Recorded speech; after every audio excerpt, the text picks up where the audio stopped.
اللہ الرحمن الرحیم۔ اسلامی آئیڈیالوجی یا اسلامی نظریہ کائنات توحید پر قائم ہے، اور توحید میں ایک طرف خدا اور خالق کائنات کے وجود کا اس بات کیا جاتا ہے، اور دوسری طرف اس کی وحدانیت اور دیگر صفات کے بارے میں بحث ہوتی ہے۔ اللہ کی ایک اہم صفت عدل ہے، جو کہ اصول دین یعنی اسلامی نظریہ کائنات کا دوسرا اہم رکن ہے۔ عدل سے متعلق کچھ بحثیں بیان ہو چکی ہیں، اور اب کچھ سوالات کی طرف آتے ہیں جو عدل کے بارے میں پوچھی جاتی ہیں، اور ان میں سے ایک اہم سوال فلسفہ شر کے عنوان سے ہے، یعنی پرابلم آف ایول۔ اس سوال میں یہ کہا جاتا ہے کہ یہ جو کائنات ہم دیکھ رہے ہیں اور جس دنیا میں ہم زندگی کر رہے ہیں، اس میں کافی سارے ایسے مسائل موجود ہیں جو انسان کو ڈسٹرب کرتے رہتے ہیں اور انسان کے لیے مختلف زحمتوں، پریشانیوں اور مصیبتوں کا باعث ہیں۔ مثلاً دنیا میں ہمیشہ زلزلے آتے رہتے ہیں، ہر سال سینکڑوں کے حساب سے زلزلے آتے ہیں، اور کئی ایک مقامات پر ہزاروں لوگ مر جاتے ہیں اور ہزاروں لوگ مختلف نقصانات برداشت کرتے ہیں، مالی جانی نقصانات۔ یا اسی طرح اس دنیا میں طوفان آتے رہتے ہیں، اور اسی طرح دیگر زمینی آسمانی بلائیں۔ تو سوال یہ کیا جاتا ہے کہ اگر خدا عادل ہے اور خدا حکیم ہے، تو اس نے ایسی چیزوں کو کیوں پیدا کیا؟ یہ زلزلے، یہ طوفان اور یہ آندھیاں اور اس جیسے اور جو خطرناک اور نقصان دہ حوادث ہیں، یہ کیوں رونما ہوتے ہیں؟ جب خدا عالم بھی ہے، ہر چیز کے بارے میں وہ مکمل علم بھی رکھتا ہے، اور خدا قادر بھی ہے، ہر کام انجام دینا اس کے بس میں ہے، اور ساتھ وہ حکیم اور عادل بھی ہے، تو ایسی چیزوں کا کائنات میں ہونا کس لیے ہے؟ یا بعض اوقات بعض لوگ اسے بالکل خدا کے وجود پر ہی اعتراض کر بیٹھتے ہیں کہ اگر ایسی چیزیں، ایسے نقصان دہ حوادث موجود ہیں تو اس کا مطلب یہ ہے کہ یہاں کوئی خدا موجود ہی نہیں۔ اس سوال کو فلسفہ شر کا عنوان دیا جاتا ہے، اور ہمیشہ سے یہ سوال موجود رہا ہے، اور آج کل بھی جوانوں کے ذہنوں میں زیادہ آتا ہے یہ سوال۔ تو اس کے جواب میں عرض ہے کہ اگر ہم زلزلے، طوفان اور اس طرح کے جو دیگر حوادث اس زمین پر رونما ہوتے رہتے ہیں، ہم اگر انہیں شر کا عنوان دینا چاہیں، ہم یہ کہیں کہ یہ چیزیں 100% مضر اور نقصان دہ ہیں، تو اس سے پہلے ہم اپنی حالت دیکھیں کہ آیا انسانی عقل اور انسانی علم اتنا وسیع ہے جو ان چیزوں کو مکمل طور پر شر اور نقصان دہ قرار دے سکے؟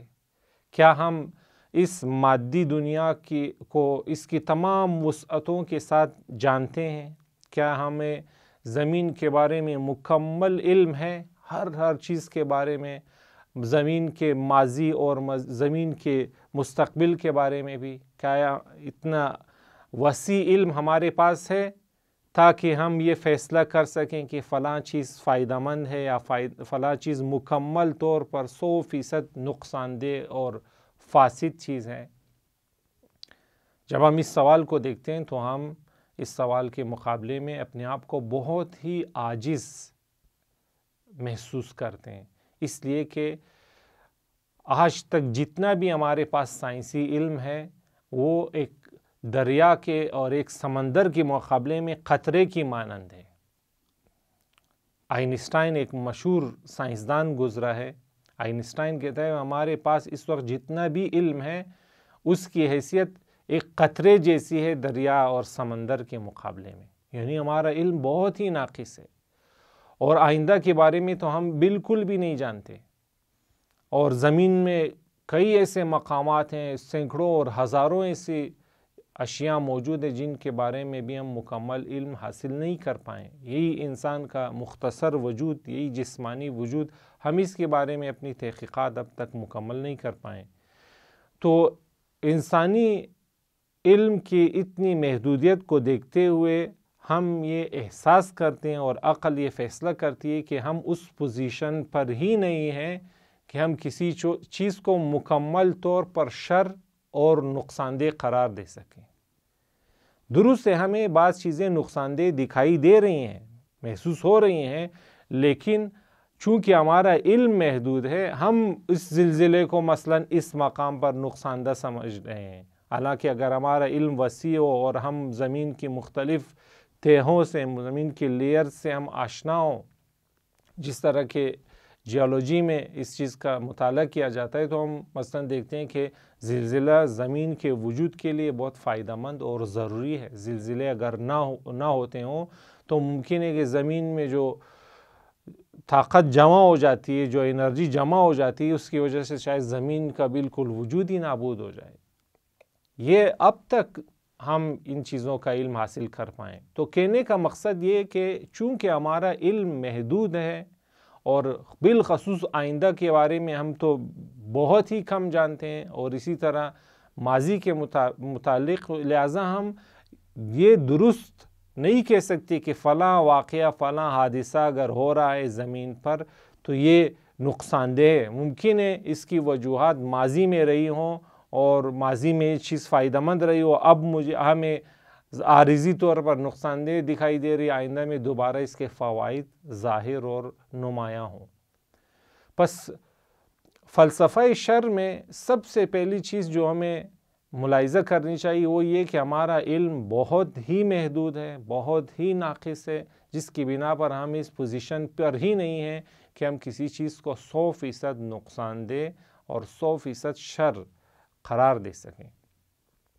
دوسرا نقطہ یہ کہ جب ہم کسی چیز کے شر ہونے کا فیصلہ کرتے ہیں کہ یہ چیز شر ہے، یعنی 100% نقصان دہ ہے، تو ہم دوسری غلطی یہ کرتے ہیں، پہلی غلطی ہے کہ ہم اپنے علم کی محدودیت کو نہیں دیکھتے، اور دوسری غلطی ہم یہ کرتے ہیں کہ ہم اپنے آپ کو محور قرار دیتے ہیں۔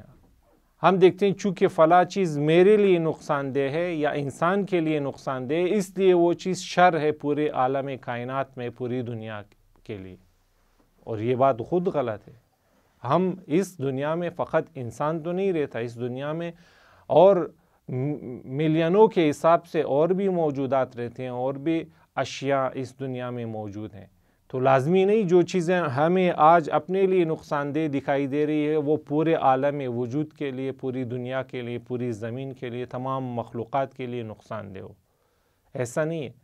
غلطی ہماری یہ کہ ہم اپنے آپ کو محور قرار دے رہے ہیں، اور ہم لوگ معمولاً ایسے ہی ہیں کہ ہم ظاہری طور پر اور اس کی زود گزر آثار کو دیکھ کر ہم فیصلہ کرتے ہیں۔ مثلا اگر ہمارے گھر کے پاس کوئی بلڈنگ گرائی جائے اور اس کا گرد و غبار ہمارے گھر تک پہنچے تو ہم فوراً کہہ دیتے ہیں کہ یہ باعث زحمت ہے، یہ چیز ہمارے لیے نقصان دہ، درد سرساز ہے، لیکن ہم یہ نہیں دیکھتے ہیں کہ شاید وہ بلڈنگ جو گرائی گئی ہے اس کی جگہ ایک بڑا ہسپیٹل بن رہا ہے جہاں ہزاروں، دسیوں ہزار لوگ آ کر اپنا علاج کروائیں گے۔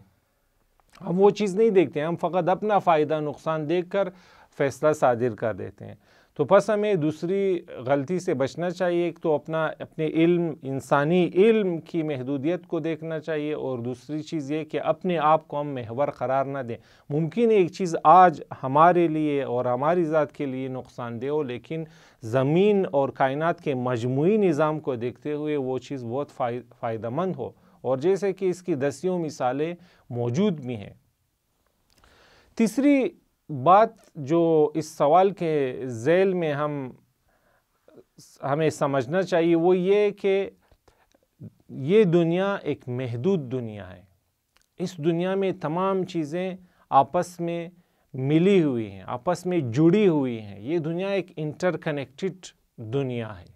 ایسا نہیں ہے کہ بالکل بعض چیزیں جو بالکل الگ ہوں، جن سے فقط فائدہ ملے، اور وہ چیزیں جس سے فقط نقصان ملے وہ الگ ہوں. یہ آپس میں مربوط ہیں. ایک چیز ممکن ہے ہمارے لیے اس وقت فائدہ مند ہے لیکن وہی چیز کسی اور کے لیے اسی وقت نقصان دہ ہو. ایسا ہو سکتا ہے. تو اس لیے ہمیں دنیا کی ساخت کو بھی دیکھنا چاہیے کہ دنیا کی ساخت ہی ایسی کہ جس میں فائدہ مند اور بظاہر نقصان دہ چیزیں ایک ساتھ ہیں، آپس میں جڑی ہوئی ہیں. انہیں بالکل جدا جدا کرنا ممکن ہی نہیں ہے. یہ اس دنیا کے نظم کی خصوصیت ہے. پہلی بات تو یہ کہ اس دنیا میں کوئی بھی چیز 100% شر اور نقصان دہ نہیں ہے، اور جو چیز ہمیں بظاہر شر اور نقصان دہ دکھائی دے رہی ہیں وہ ایسے نہیں کہ بالکل الگ ہم انہیں کر سکیں اور ہم پوچھیں کہ خدا نے ان کو کیوں پیدا کیا. وہ الگ ہونے کے قابل ہی نہیں، چونکہ اشیاء آپس میں جڑی ہوئی ہیں، انٹر کنیکٹڈ ہیں. اور یہ ان چیزوں کا ظاہری طور پر ہمیں نقصان دکھائی دے رہا ہے، وہ بھی ہم اپنے آپ کو محور قرار دیتے ہوئے یہ فیصلہ کریں کہ یہ چیز نقصان دہ ہے. بس یہ دنیا کی ساخت بھی ہم ملاحظہ کریں. اور چوتھی بات یہ کہ دنیا کو خدا نے بہشت کے عنوان سے نہیں بنایا، جنت کے عنوان سے نہیں بنایا، بلکہ دنیا کو دار امتحان اور تربیت گاہ بتایا. یہ اس دنیا میں ہم تربیت ہونے کے لیے آئے ہیں. یہاں جو اگر بعض چیز محدودیتیں ہیں اور بعض نواقص اگر ہمارے لیے ہیں، ان سب کا مقصد ہماری تربیت کرنا ہے. اگر خدا نے یہ کہا ہوتا کہ یہ دنیا میں نے جنت بنائی ہے، تب ہم یہ سوال کر سکتے تھے کہ یہ بعض چیزیں جو محدود ہیں، جو ناقص ہیں، جو ہمارے لیے بعض پریشانیوں کا باعث بن رہی ہے، یہ کیوں ہیں. لیکن جب خدا نے کہہ دیا ہے کہ یہ دنیا ایک تربیت گاہ ہے، اور تربیت گاہ میں انسان کو زحمتیں دے کر، انسان کو مختلف مشکلات میں ڈال کر انسان کی صلاحیتوں کو پروان چڑھایا جاتا ہے. بس یہ چیز بھی ہمیں ذہن میں رکھنی چاہیے کہ ہم ایک تربیت گاہ میں ہیں اور اس نظام میں ہماری تربیت ہو رہی ہے. یہاں پر بھوک ہے، پیاس ہے، یہاں پر محنت کرنی پڑتی ہے، یہاں پر کام کرنا پڑتا ہے، یہاں پر مشکلات ہیں، بیماریاں ہیں، اور ساری چیزیں جو ہے ان سب کا مقصد یہ ہے کہ انسان کی یہاں پر تربیت ہو اور انسان عالم وجود کے اوپر کے مراحل میں منتقل ہو. بس یہ تینوں چاروں نکات اگر ہم ذہن میں رکھیں تب ہمارے لیے واضح ہوگا کہ اس دنیا میں کوئی ایسی چیز نہیں جو 100% شر اور نقصان دہ ہو. اور یہ کہ یہ چیزیں جو بظاہر ہمیں نقصان دہ دکھائی دے رہی ہیں، جنہیں ہم شر کہتے ہیں، ان چیزوں کا خدا کے عدل، خدا کی حکمت اور اس کے علم و قدرت کے ساتھ کوئی منافات نہیں رکھتی ہیں چیزیں، بلکہ بالکل سازگار ہیں. والسلام علیکم ورحمۃ اللہ.